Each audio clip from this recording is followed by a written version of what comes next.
नमस्कार साथियों, आप सभी का मेरे YouTube चैनल नई पहल लर्न विद फन में स्वागत है। साथियों, यदि आपने मेरे चैनल को अभी तक सब्सक्राइब नहीं किया तो प्लीज़ मेरे चैनल को सब्सक्राइब करें और शेयर करें ताकि FLN से संबंधित एवं ट्रैकर से संबंधित सभी वीडियो आप लोगों को आसानी से मिल सके। साथियों, आज के इस वीडियो के माध्यम से हम आवधिक आकलन ट्रैकर 2 सप्ताह 20 में विषय गणित कक्षा तीसरी का कैसे करना है यह समझने का प्रयास करेंगे। साथियों, इसके लिए हमें बच्चों की अंकुर अभ्यास पुस्तिका विषय गणित एवं आवधिक आकलन ट्रैकर 2 सप्ताह 20 की आवश्यकता होगी। आप सभी साथियों को JSK के माध्यम से प्रथम आवधिक आकलन के समय ही FLN कक्षाओं पहली, दूसरी एवं तीसरी के सभी आकलन ट्रैकर सप्ताह 10, 20 एवं 30 के मिल चुके हैं। आवधिक आकलन ट्रैकर 2 सप्ताह 20 जिला। साथियों, यहाँ आपको अपने जिले का नाम लिखना है। ब्लॉक, यहाँ आपको अपने ब्लॉक का नाम और यहाँ आपको अपने स्कूल का नाम लिखना है। निर्देश, कार्यपत्रक में उत्तर के आधार पर हर बच्चे के नाम के आगे प्रत्येक अवधारणा या उप अवधारणा में प्राप्त किए गए सही उत्तरों की संख्या भरें। बच्चे द्वारा अवधारणा या उप अवधारणा अंतर्गत लक्ष्य की प्राप्ति के लिए सही का चिन्ह लगाएं एवं लक्ष्य अप्राप्ति की स्थिति में क्रॉस का चिन्ह लगाएं। बच्चों द्वारा जिन लक्ष्यों की प्राप्ति नहीं हो पाई है, शिक्षक द्वारा उन अवधारणाओं का पुनः शिक्षण बचे हुए दिनों में किया जाएगा। तो साथियों, ये बहुत ही महत्वपूर्ण निर्देश है जो कि ट्रैकर में ही लिखा हुआ है। इसके बाद है अवधारणा क्षेत्र अनुक्रमांक। यहाँ आपको अपनी कक्षा तीसरी में दर्ज बच्चों के अनुक्रमांक जो कि ट्रैकर में पहले से ही लिखे हुए हैं। इसके बाद विद्यार्थी का नाम, आपकी कक्षा तीसरी में दर्ज विद्यार्थियों के नाम इस तरीके से आपको यहाँ लिखने हैं। अवधारणा क्षेत्र, तो साथियों 2 अवधारणा क्षेत्र हैं। पहला है सप्ताह 1 से 9 और दूसरा है सप्ताह 11 से 19। तो सप्ताह 1 से 9 के बीच में यहाँ 6 लक्ष्य दिए गए हैं और सप्ताह 11 से 19 में 5 लक्ष्य दिए गए हैं जिसके सभी के अलग अलग प्रश्न हैं। संख्याएं 1, तो साथियों संख्या से संबंधित एक ही प्रश्न पूछा गया है और विद्यार्थी यदि इस एक प्रश्न को पूरा सही करता है तभी वह लक्ष्य को प्राप्त कर सकेगा। तो ट्रैकर को और अच्छे से समझने के लिए हम एक बच्चे के उदाहरण से समझते हैं। यह देखिए साथियों, अंकुर अभ्यास पुस्तिका विषय गणित कक्षा 3 जो कि ज्योति लोधी की है। अंकुर अभ्यास पुस्तिका के पेज नंबर 123 से हमें आवधिक आकलन 2 मूल्यांकन कार्यपत्रक दिए गए हैं। तो सप्ताह 20 दिवस 3। साथियों, सप्ताह 20 के दिवस 1 और 2 को हमें सप्ताह 1 से लेकर 19 तक की गई अवधारणाओं की पुनरावृत्ति करनी है। इसके बाद दिवस 3 को बच्चों का मूल्यांकन करना है एवं दिवस 4 और 5 को जिन बच्चों ने लक्ष्य को प्राप्त नहीं किया है उनका पुनः शिक्षण करना है एवं दिवस 6 को पुनः मूल्यांकन करना है। तो संख्या से संबंधित ये पहला प्रश्न है। दी गई संख्या के ठीक आगे की 2 संख्याएं लिखिए। तो 198 के आगे की 2 संख्याएं ज्योति ने सही लिखी है। तो ट्रैकर में हम ज्योति के नाम के सामने यहाँ संख्या वाले कॉलम में 1 लिखकर सही का चिन्ह लगा देंगे क्योंकि इसने लक्ष्य को प्राप्त कर लिया है। इसके बाद है आकृतियों की समझ 1।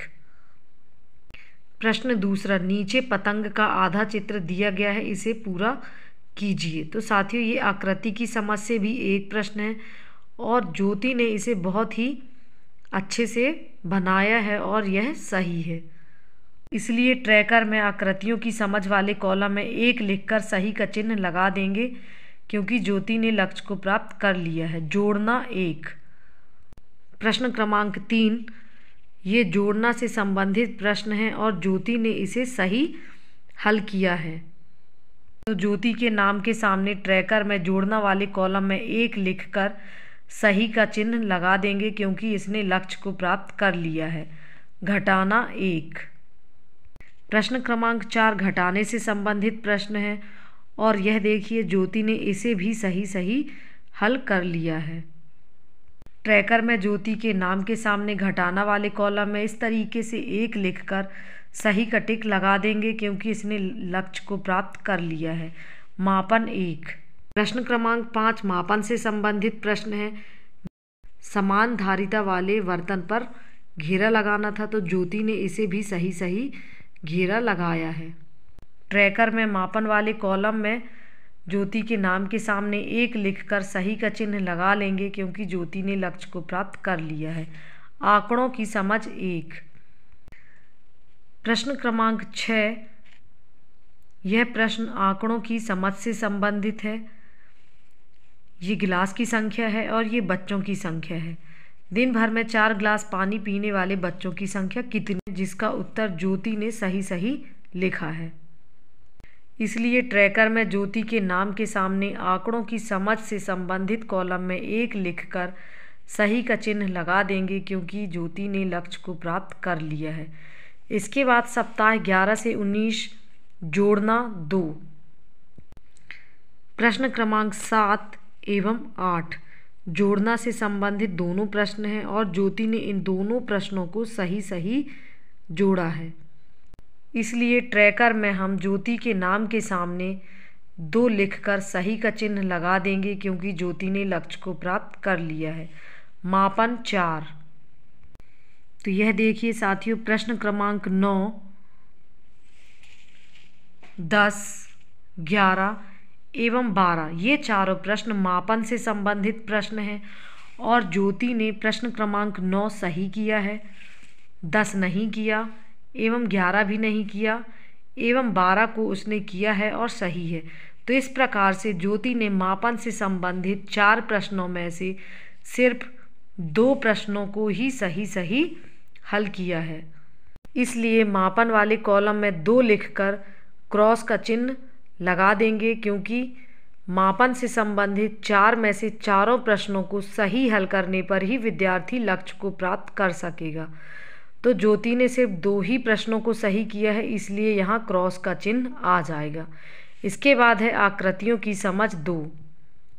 प्रश्न क्रमांक 13 एवं 14 आकृतियों से संबंधित ये 2 प्रश्न हैं और ज्योति ने इन दोनों प्रश्नों को सही किया है। इसलिए ज्योति के नाम के सामने आकृतियों की समझ वाले कॉलम में 2 लिखकर सही का चिन्ह लगा देंगे। घटाना 2। प्रश्न क्रमांक 15 एवं प्रश्न क्रमांक 16 घटाने से संबंधित ये 2 प्रश्न दिए गए थे और ज्योति ने 2 में से सिर्फ 1 ही प्रश्न को सही किया है एवं 1 प्रश्न को उसने सही नहीं घटाया है। तो ज्योति के नाम के सामने ट्रैकर में घटाना वाले कॉलम में हम इस तरीके से 1 लिख देंगे और क्रॉस का चिन्ह लगा देंगे क्योंकि घटाना से संबंधित 2 प्रश्न थे और ज्योति ने 2 में से सिर्फ 1 ही प्रश्न को सही किया है, इसलिए वह लक्ष्य को प्राप्त नहीं कर पा रही है। गुणा 2। प्रश्न क्रमांक 17 एवं प्रश्न क्रमांक 18 ये दोनों प्रश्न गुणा से संबंधित हैं और ज्योति ने इन दोनों प्रश्नों को सही किया है। इसलिए ट्रैकर में हम ज्योति के नाम के सामने गुणा वाले कॉलम में इस तरीके से 2 लिखकर सही का चिन्ह लगा देंगे क्योंकि ज्योति ने लक्ष्य को प्राप्त कर लिया है। साथियों, जिस तरीके से अंकुर अभ्यास पुस्तिका की मदद से हमने ज्योति का ट्रैकर भरा है, इसी तरीके से हम कक्षा तीसरी में दर्ज सभी बच्चों के ट्रैकर भर लेंगे एवं जो बच्चे लक्ष्य को प्राप्त कर लेंगे उनके नाम के सामने हम सही का चिन्ह लगा देंगे एवं जो बच्चे लक्ष्य को प्राप्त नहीं कर पा रहे हैं वहाँ हम क्रॉस का चिन्ह लगा देंगे और उन बच्चों का हमें पुनः शिक्षण करना है। साथियों, मेरे द्वारा बताई गई जानकारी आप लोगों को अच्छी लगी हो तो प्लीज़ मेरे चैनल को सब्सक्राइब करें और शेयर करें ताकि अन्य शिक्षक साथियों तक यह जानकारी पहुंच सके। एवं PDF प्राप्त करने के लिए आप डिस्क्रिप्शन बॉक्स में दी गई लिंक को क्लिक करें और अपने Gmail बॉक्स पर PDF फाइल प्राप्त करें। Thank you.